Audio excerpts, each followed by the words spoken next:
টপা মূৰত চুলি গজাব বিচাৰে নেকি? হয়, টপা মূৰত চুলি যদি গজাব বিচাৰে তেন্তে আহক জোনাইলৈ।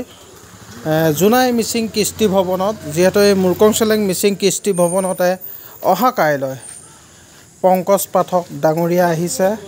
তেখেতে আপোনাৰ টপা মূৰত চুলি গজাই দিব, যিহেতু তেনেধৰণৰ কিছু মেডিচিন লৈ আহিছে। আৰু এই সকলোৱে জানে, প্ৰায় নিউজত হওক, আপোনাৰ কোনো ইউটিউব চেনেলতে সকলোৱে দেখি আছে। তাকে আমি আজি পংকজ পাঠকক জোনাইত লগ পাই তাকে এই ভিডিঅ'টো অকণমানকৈ কৰিলোঁ আপোনালোকৰ সুবিধাহেতু। বৰ্তমান মই আছোঁ ট্ৰাইবেল গেষ্ট হাউচত, ট্ৰাইবেল সংঘ এই গেষ্ট হাউচত, যিহেতু এয়া পংকজ পাঠকৰ গাড়ীখন আপোনালোকে নিশ্চয় দেখা পাইছে। তাত তেখেতৰ ফোন নম্বৰ আছে আৰু মেডিচিনৰ গোটেই সম্পূৰ্ণ বিৱৰণী দিয়া আছে। গতিকে আহক, দেৰিনো কিয় কৰিছে, অহা কাইলৈ জোনাই মুৰ্কং চেলেং মিচিং কৃষ্টি ভৱনত আহক। পুৱা প্ৰায় 9 মান বজাৰ পৰা আৰম্ভ হ'ব টপা মূৰত চুলি গজা।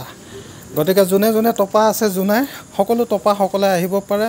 লগতে হয়তো আমিও টপা হৈছোঁ বুলি আমিও যাম, সকলোকে লগ পাম আৰু একেলগে আমি টপা মূৰত মেডিচিন লগাম। আমি এই ভিতৰত সোমাই আহিছোঁ, পংকজ পাঠক ডাঙৰীয়াক দেখাইছোঁ, তেখেত বহি আছে।